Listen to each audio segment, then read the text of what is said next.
Looking at this from the full spectrum of illness. Can we prevent it? If you're infected, can we keep you from getting really sick? And if you are sick, can we make that infection better?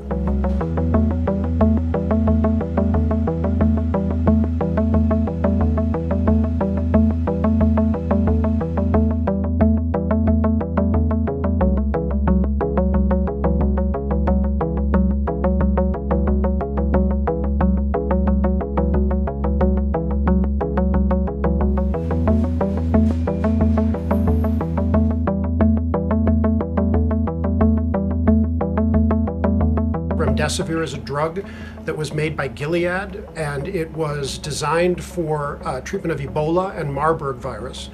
But they found that it didn't have any activity against those two viruses. But in the test tube and then in some animal experiments they did, they found that it does have some activity against the coronavirus. It's not this particular coronavirus, it's SARS, a very close cousin to the one we're dealing with now. And so that trial is for people who are very sick in the hospital.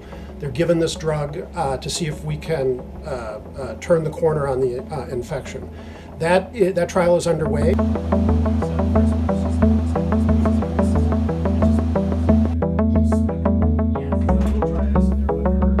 We have a trial going at the moment to see if we can prevent the virus to prevent you from getting infected with the virus. That's with a drug called hydroxychloroquine.